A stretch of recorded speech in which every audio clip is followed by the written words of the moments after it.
gitu loh Mas. Itu bingung mau cerita sama orang di rumah ya intinya kalau jawabnya ya suruh bertahan di sini,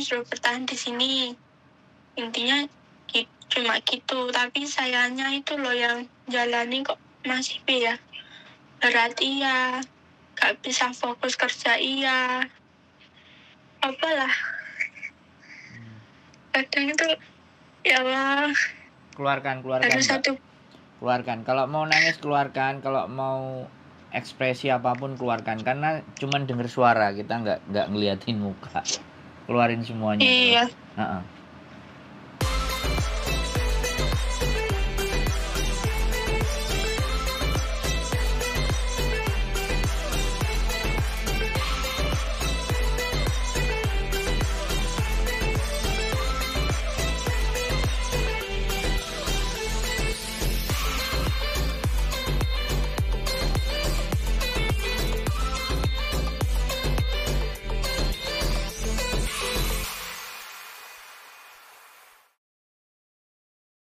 Iya, kadang tuh ya saya sempat Mas pikiran gini, piye ya caranya aku iso mulai, tapi aku bebanku nang omah iso rada sudo ngono. Kadang aku wedi Mas, aku ibarat aku tekok nang PT ku ya, semisal aku tekok nang PT ku. Aku pengen mulai iso apa gak sih? Engko mesti jawabannya sing tekon dindi, soalnya kan aku baru loh Mas. Aku kan kerjanya gini baru 1 bulan lebih toh, mau 2 bulan toh. Kamu kan yo jenenge wong seneng gak seneng ya Mas, kan kok yo mesti jawabannya kerja gak niat ngene-ngene prosesmu nang PT apa wi ada suwi ngene-ngene kan. Wediku ki malah aku dijelep ati ngono lho Mas. Siap. Makanya aku gak wani ngubungi pihak PT ku. Nek aku ki asine pengen mulai, pengen opo ki gak pengen ngono. Tapi aku yo mikir Mas, nek aku mulai yo kan misalnya majikan memang apik lho ya Mas, mulai nek aku. Terus besok nek aku kerjane nang ibaratnya nang adone urung karo kan aku ditambani wong apik nek kaya ngene iki, aku cuma mikir ngono. Kadang ki ya bener gak sih? Yo nek wis sampean mari ngomong ganti aku sing ngomong. Lah wis apa durung? Kalau ya wis masing ngomong. Jadi gini. Saya sangat mengerti apa yang sampean rasakan, Mbak. Kehilangan orang yang paling kita sayangi, bahkan orang yang mengukir jiwa raga kita itu hilang dan kita tidak ada di sana. Tapi ini dipastikan bahwa memang ibu ini sudah meninggal dan sudah dikebumikan kan? Sudah ya, sudah selesai ya. Jadi gini, ini hal yang menurut saya, kalau sampean cerita ke saya, itu hampir semua teman-teman yang di Hong Kong itu kalau dihitung ada, nggak semua sih, sekitar 30 atau 40% yang mengalami hal yang sama sampean. Itu termasuk juga kepada istri saya, Mbak. Istri saya kehilangan abangnya, kakaknya, kakak kandungnya, dan kakak iparnya itu dalam 1 tahun 2 kali. Saya sangat bisa merasakan apa yang sampean rasakan. Jadi saya pun juga dulu di Hong Kong, tapi saya masih kekejar. Saya bilang karena mungkin posisi sampean dan saya beda, tapi saya akan menceritakan gambaran di mana bahwa untuk menyetabilkan emosional sampean dan jiwa sampean. Jadi ibu saya juga nggak ada, saya pulang nyampe malam, habis itu besok paginya ibu saya berangkat.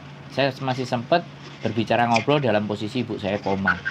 Tapi saya tidak ada penyesalan karena saya tidak datang pada saat orang tua saya sudah jadi mayat. Jadi yang ingin saya sampaikan kepada sampean adalah di dunia ini suka dan duka itu berjalannya beriringan, Mbak.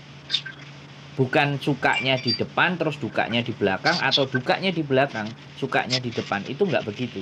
Hidup itu suka dan duka. Nah, ketika sampean balance ataupun seimbang, walaupun sekarang mungkin masih masa berduka, pasti belum imbang, masih belum stabil, karena kehilangan seseorang yang kita cintai, bahkan kita sayangi, bahkan kita berusaha kesini pun berjuang untuk beliau, kan seperti itu. Tapi sampean harus melihat bahwa kehidupan itu jalan ke depan. Kalau sampean diberikan majikan yang baik, kalau saya orang muslim ya, berdoa itu tidak harus selalu di makam. Justru doa anak yang soleh itu dimanapun tempat. Ini yang ingin saya sampaikan ke sampean. Jadi masa ini memang akan menjadi masa berat 1, 2, 3 bulan ke depan. Tapi ketika sampean punya rezeki di Hong Kong, sampean mau menyasini orang tua sampean itu juga ada jalannya. Di sini juga banyak teman-teman yang kirim doa buat keluarganya. Bahkan perkumpulan pengajian, kemudian kita kasih sebagian apa yang kita punya untuk mereka makan-makan dan berdoa, titip nama untuk diyasinkan. Itu sangat bisa terjadi di sini gitu. Nah, saya nggak bisa menghindari perasaan sampean yang sekarang masih merasa kehilangan. Saya tidak bisa merubah itu. Tapi ketika sampean mendapatkan anugerah dengan majikan yang baik, tidak cerewet, sampean baru, ini imbal baliknya itu di sini. Walaupun tidak sepadan menurut sampean gitu.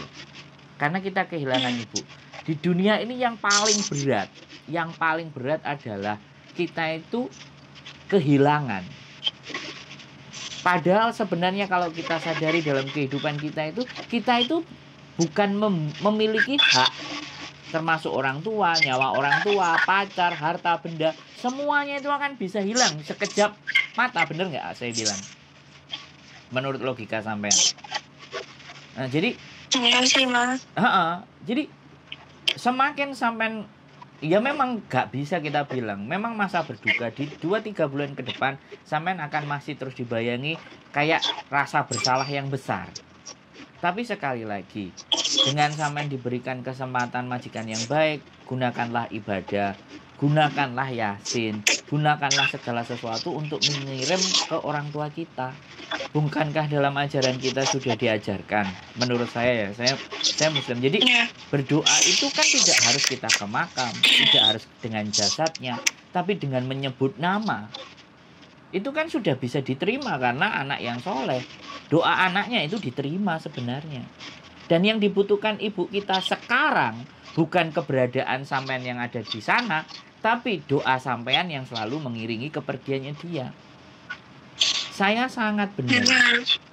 Saya sangat benar. Makanya sampean ketika ada kesempatan libur, gunakanlah bertemu dengan orang-orang yang membuat jadi tenang dan ayem. Banyak kok pengajian-pengajian. Gak ada masalah. Bahkan saya sendiri di komunitas YouTuber Hongkong, saya sempat orang tua saya juga meninggal. Kita barengin sama beberapa teman-teman yang meninggal. Udah kita patungan terus kirim surat yasin, kirim terus yasinan, tahlilan. Itu bisa dan banyak sekali di sini yang kayak gitu. Itu kalau kita mengingat atau mau mendoakan orang tua, itu sudah lebih dari cukup. Apakah orang tua sampean minta ditungguin? Tidak. Kehidupan sampean ke depan bukan bagaimana ya, tapi kalau pada saat sakit, ya kan, parah dan sampean memutuskan untuk pulang, nggak ada masalah. Tapi ini meninggal dan tiba-tiba dan sampean posisi jauh, itu kan bagian dari konsekuensi dan bagian dari resiko yang harus kita tanggung ketika kita keluar negeri. Tidak segampang dan seenak. Duka itu pasti akan mendalam. Kita tidak bisa terakhir mengiringi perjalanannya beliau untuk ke tempat peristirahatan. Nyesek, saya tahu, saya paham.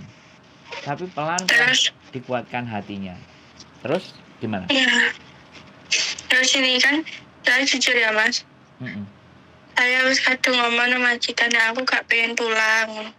Tapi kok 1 minggu 2 minggu nang hati ki gak tenang. Akhirnya sampai ya Allah sampai tangan kui terus saya tak balikin piye caranya aku ki ben diulehne majikan ben mau karo aku kerja tak elek-elek nih. Tapi majikan mas gak pernah piye-piye nang aku, ngerti aku loro malah diobati, ngerti kerjaanku salah malah ditokne, wis gak pernah komplain apa-apa, gak pernah ngomong apa-apa. Kadang aku bingung, ya Allah iki tarah majikanku sing bener-bener api, tapi memang aku nih sing gak iso fokus. apa terakhir majikanku ki sik ngesakne nang aku kadang sampai mikir sing aneh-aneh ngono lah. Iya, jadi gini, sampean yang salah, Mbak. Dan saya bilang sampean totally wrong. Sangat salah besar.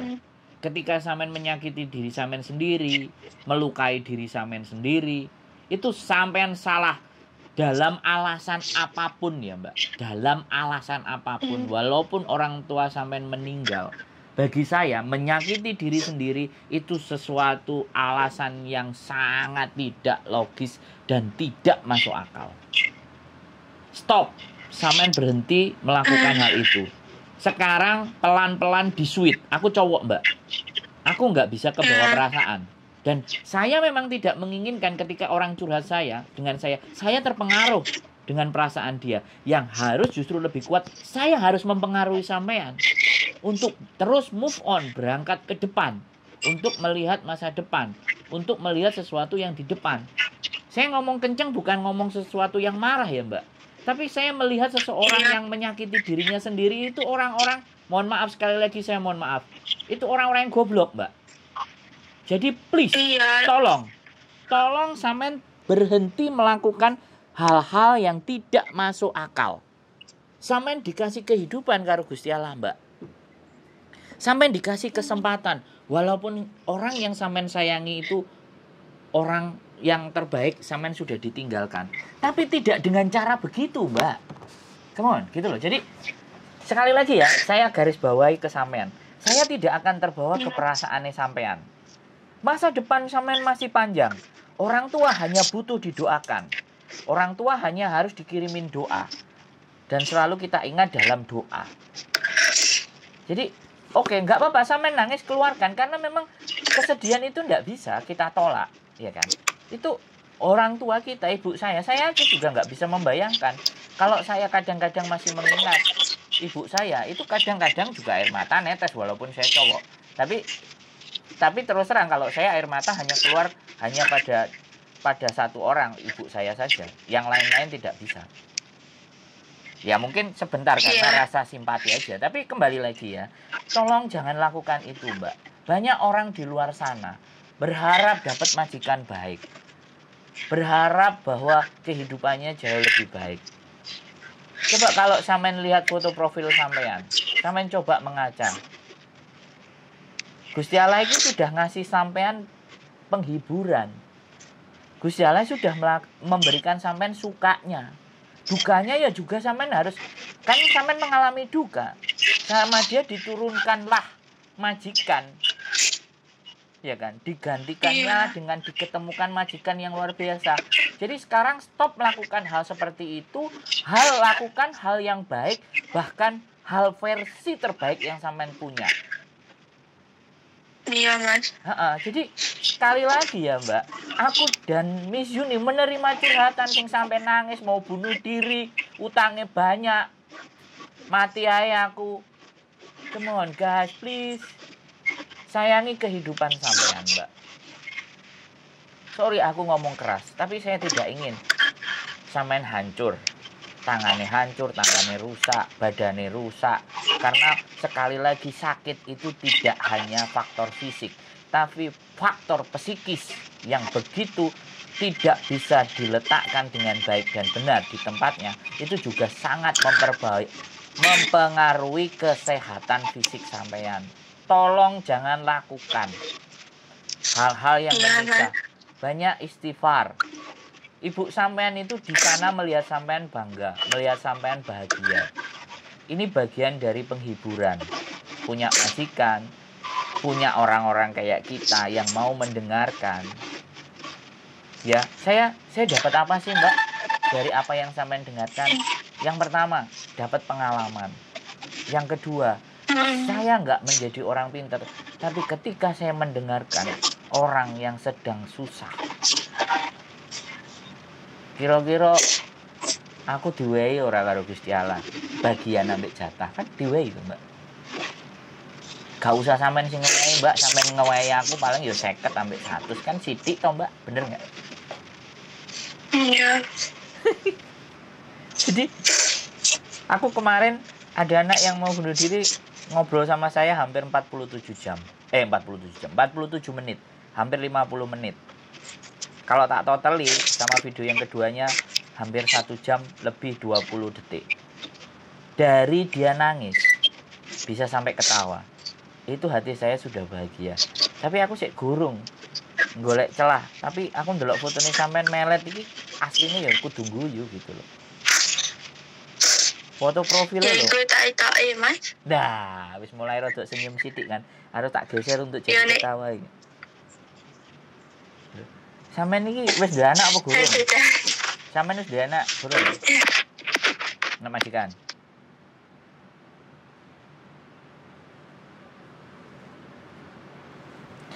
Oke teman-teman, kita masih nunggu mbaknya karena dipanggil majikan.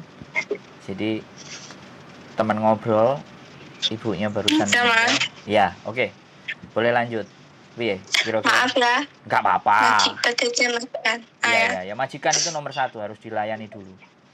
Kalau perlu sampean cukup selesai apa dapat pencerahan mau dilanjut lagi? Yeah. Cukup lah, makasih Mas. Duh, kok ngono, aku belum sempat bikin sampean ketawa loh. Belum. Tapi ya wis dapat ilmu lah. Bisa rodok tenang lah Mas. Duh, kok cik rodok? Ya kudu tenang Mbak, aja rodok Mbak. Berarti kekuatanku kurang kuat nek cik rodok. Wis Mas, wis tenang, aku wis oke. Jadi gini ya, aku bilang sama sampean. Kalau butuh diyasinkan, butuh di semuanya, banyak teman-teman di sini. Titip nama, segala sesuatu, libur. Tapi please tolong, sekarang kesempatan kehidupan sampean untuk ke depan. Wonge lho nangane profil ayu, tapi ketok irunge rodok pesek sih. Yo gak apa-apa sih. Nah, sik rodok guyu wis aku sampean. Rodok pesek sih. Jadi apa aja sampai curhat karo garangan, Mbak, bahaya. Nek aku kan ketok nang sosial media wisan. Sandro dan wis di bojo, gak ada masalah gitu. Jadi aku orangnya kan naik ke permukaan. Jadi nek bleset gak karu-karuan kan iso digoleki menungsane dan iso dielek-elek, iso dibully gitu. Karena kan aku di sosial media nek Sandro wong ganteng sak donya wis sampean ketik iku wis metu. Sandro wong ganteng sak donya, co-founder komunitas YouTuber Hongkong. Wah, wis wong sak Hongkong ngerti kabeh. Sampean sing paling gak ngerti wong cik sak wulan sampean. Tapi engko nek sampean ngerti mesti guyang-guyu. Dan suatu saat nek sampean bahagia dan tenang atas apa yang saya ucapkan, sampean ingat, aku mbok tukokno gedang goreng yo gelem kok, Mbak. Gak angel kok. Mbak aku gedang goreng apa tape goreng karo kopi wis bahagia, Mbak. Ya, Mas. Hari ini aku kerasan yang kene wis alhamdulillah. Ya, itu penting itu. Sampean servis versi terbaik sampean. Berikan sesuatu yang lebih, ya kan? Karena sampean masih 1 bulan, butuh 3 bulan. Selanjutnya sampean harus memahami karakter majikan sampean. Dan pastinya sampean sudah mendapatkan penghiburan. Gusti Allah langsung bales sampai sampean. Langsung dibalesi, Mbak. Diwehi siji sing ilang, diwehi siji sing apik. Ya mudah-mudahan itu jadi rezeki sampean, bisa mencapai cita-cita, utangnya lunas kabeh. Ora oleh garangan tapi oleh saudagar kaya. Jadi ketoke wis rabi apa gurung rondo apa perawan, ketoke jek perawan ketoke sih. Nek didelok-deloki jek perawan. Tapi mbok nek rondo anak siji. Perawan apa Mas, buntute siji kok. Nah, rondo anak siji ketoke iki. Paling gurih rondo anak siji kan. Dari para Mas, makasih. Ya wis semangat ya. Semangat, tolong jangan sakiti diri sendiri ya. Semangat, ya, oke? Sip, sehat selalu, semangat, yuk kontak. Yuk, bye-bye. Waalaikumsalam. Oke teman-teman, jadi banyak persoalan dan banyak cerita yang selalu bisa kita hadirkan di hadapan teman-teman semuanya. Jangan menganggap bahwa ketika kalian menderita, itu penderitaan kalian yang paling berat di seluruh muka bumi ini. Tidak. Masih banyak orang-orang di luar sana yang merasakan penderitaan jauh lebih dari apa yang kita rasakan. Tapi hidup itu sebenarnya tidak ada dan tidak bisa kita menghindari atas beban dan masalah. tapi tinggal bagaimana cara kita menghadapi masalah, bagaimana strategi kita terhadap masalah-masalah tersebut. Oke, begitu saja dengan saya, Wong Gandeng Sak Donya. Mudah-mudahan semuanya sehat, para pejuang keluarga, dan see you di next video. Bye-bye.